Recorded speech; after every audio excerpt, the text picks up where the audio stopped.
देखो बच्चों, अब ये क्वेश्चन हम लोग करते हैं। A particle moves along the x axis and has its displacement x varying with time t according to the equation x is equal to c naught into t square minus 2 plus c into t minus 2 whole square, where c naught and c are constants of appropriate dimension, then which of the following statements is or are correct।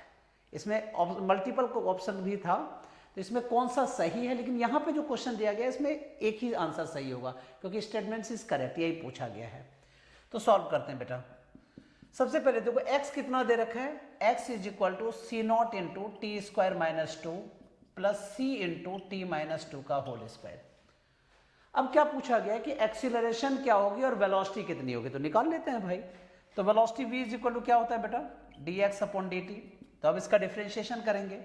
अब देखो सी naught constant है, बाहर कर दीजिए। T square का differentiation क्या हो गया 2t, और 2 का डिफरेंशिएशन क्या हो गया 0, नंबर है ना, कांस्टेंट है, तो 2 सी नॉट टी हो गया ये, प्लस सी इंटू, अब इसका डिफरेंशिएशन क्या हो गया, तो 2 इंटू टी माइनस 2, और 2 माइनस 1 तो 1 ही होता है इसलिए कुछ नहीं, और बाकी फिर टी का मैंने 2 जो है कांस्टेंट है उसका डिफरेंशिएशन 0। तो यहाँ क्या हुआ आपके पास 2 C naught t plus 2 C into T minus 2, ये हमारा एक वेलोसिटी है।